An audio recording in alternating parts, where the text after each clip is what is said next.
here we are again. Welcome back to Assassin's Creed Rouge. Or Rogue, I suppose it should be said. I'm just saying that Violet didn't have to yell at us for not fixing the elevator before But yeah, we did. time to get back for What? doing some assassinations for the Templars. But first, let's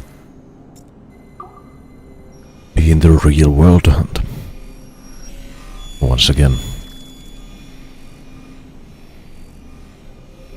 pick some computers and servers. Hey, boss. Calling from Germany? Yes, I am in Essen, searching for an artifact called the Ankh of Isis. Can you tell me anything about it? Give me a minute to fire up my machines here. Okay. Not much. There's an obscure file from the data dump scanner that mentions it. It was allegedly 14th century Germany, where an assassin named Lucas Zergberg fought a Templar offshoot called the Brothers of the Cross. Huh, how original. That's the file that led me to this bland shit pile. Is there anything else? Anything outside of Abstergo official records? Nobody's ever seen the thing. There's all kinds of stories about its history, from Roman Gallia, Egypt during the Middle Ages, and even a cell of modern-day assassins. Oh, and it apparently raises the dead. Oh, Is there any evidence to support this? None at all. You know what I think? I think this is bullshit the assassins are spreading around so that people like us waste our valuable time sniffing after it. Smells like a trap. Agreed. Keep an eye out for new information about the Ankh.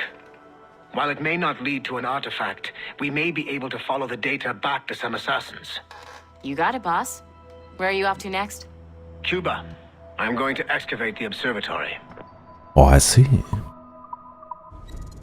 Okay, We 20. need to unlock the next server, Numbskull.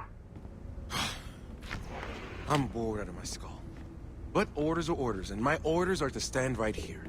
Oh, good. And that's nice for you. Weird outfits reminds me. Helix is still up and running, but it looks like there could still be some interruptions in the service. 3. Wait a minute. Ah, computer. Okay. Take the elevator to the 15th floor.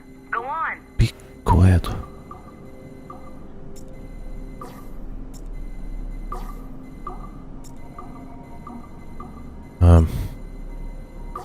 There we go. Huh.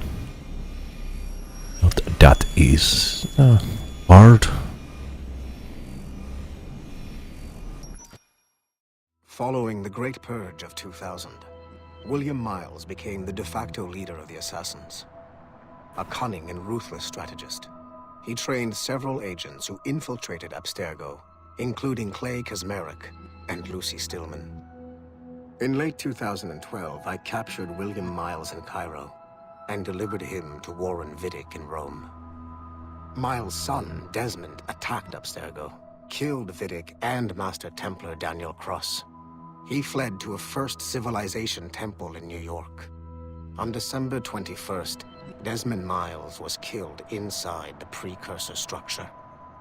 The grieving William Miles went underground and left the Brotherhood in the hands of Gavin Banks. Banks led a small team across the globe, attempting to rebuild assassin cells. We have confirmed sightings in Kyoto, Moscow, and Paris. Miles resurfaced in late 2013, and we have confirmed his involvement in the infiltration of Abstergo Entertainment Montreal by the assassins Sean Hastings and Rebecca Crane. Oh. Both Miles and Banks remain at large. Agent Acosta has tasked the Akashic satellite Plexus to sweep the planet for traces of assassin activities. We have yet to locate them. Righty then. Yeah.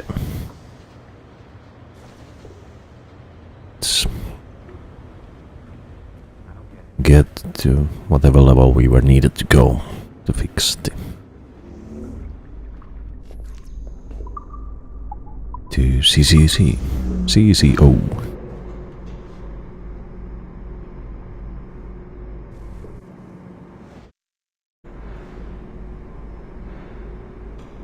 Can you stop by my office? We need to have a talk. Melanie, okay. But I don't want to meet her. Where does this lead? I remember.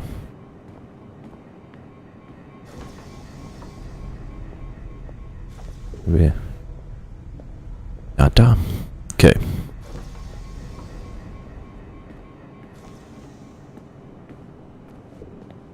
Now, level 2 clearance needed. But we only had level 1, We right? need to unlock the next server, Numbskull.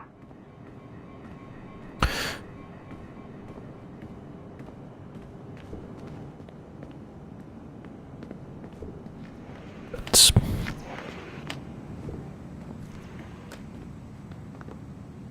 Oh yeah, Melanie became the leader after the Olivier This died. office used to belong to a man named Olivier Garneau.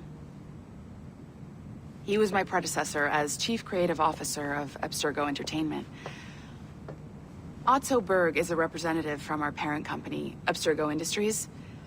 He's showing you the true history of the world, just like they showed me.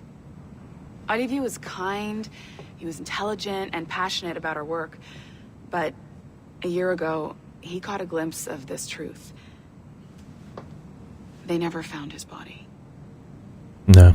This is not the way we normally bring people up to speed on these matters, but you've worked hard and are proving yourself, so I'm granting you level 2 security access. Oh yeah, nice. The servers on this floor should unlock more of Shay's memories.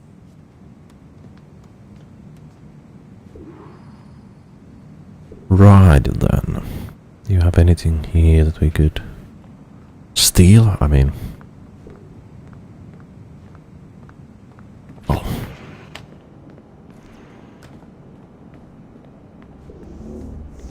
Perhaps not.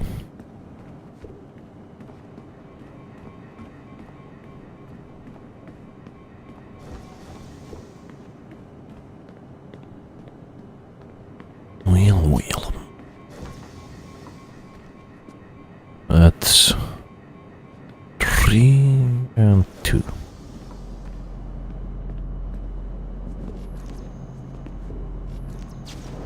I see you there. That's okay.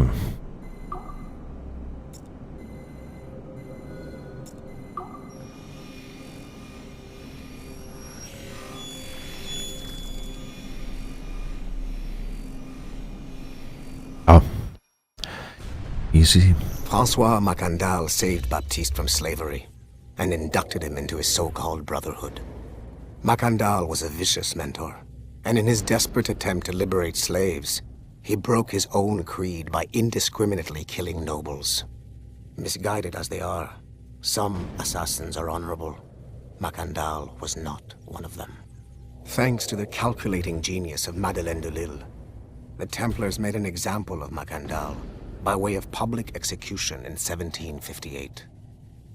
His pathetic excuse for a brotherhood quickly fell apart. When his comrade and childhood friend Agathe fled to Louisiana, Baptiste saw the futility of his former life in Macandal's brotherhood. Madeleine saw Baptiste's potential and instructed her Templars in New Orleans to strike a deal with him. If he could draw Agathe out of hiding and eliminate him, he would be granted a place in the Templar Order. Although Baptiste was killed by the assassin Aveline de Grandpré, his path clearly demonstrates the inherent superiority of Templar ideals over assassin terrorism. Okay. I've got your Animus ready and waiting.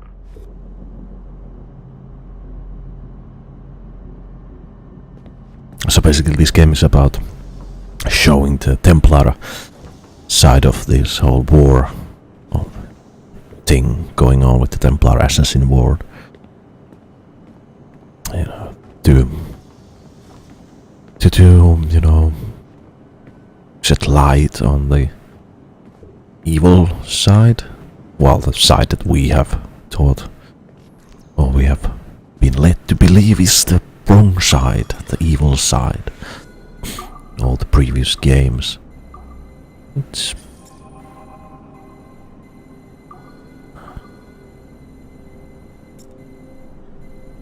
right. Wait. Might not be true after all.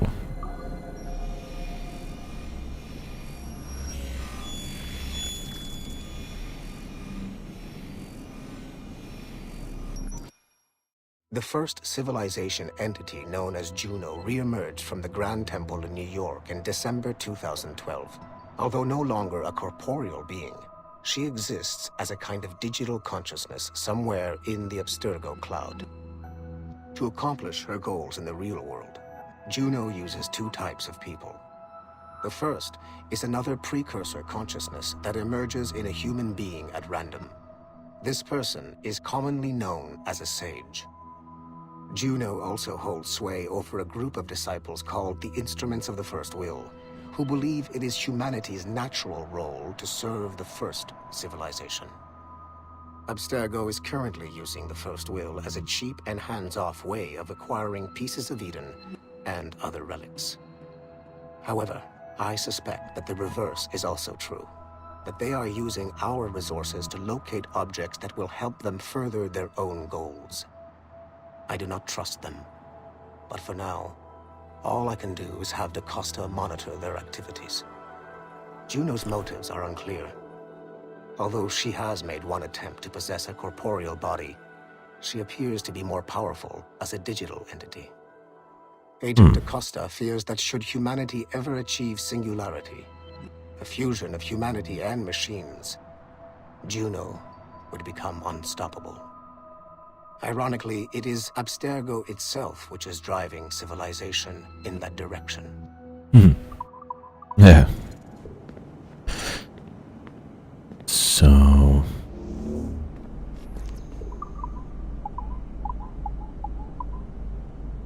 Oh. Let's get... Smooth moves, numbskull. I've got the next set of Shay's memories loaded up and ready to go. Let's get back to... We are nearly there. Know that you are aiding a worthy cause, even if you do not yet know what it is. She would just have you brought back to life and put you back to work. Yeah, you know, I to think that they underestimate us. You know, well, maybe this character that we play here, this analyst, analyzist, whatever he is, I think he is a he. You know, he's just, you know, stupid that he doesn't put the pieces together.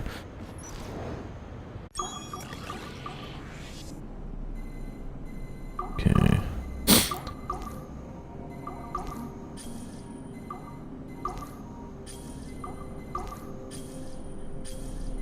Right.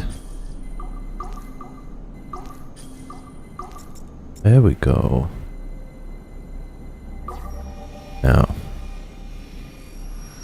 what is behind this computer?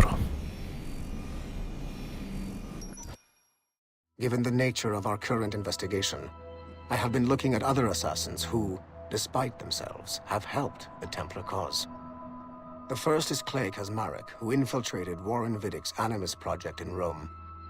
He became the project's Subject 16. Kaczmarek's rich ancestry helped Viddick to identify the Renaissance assassin Ezio Auditore as a person of interest. Driven mad by overexposure to the Animus, he committed suicide. However,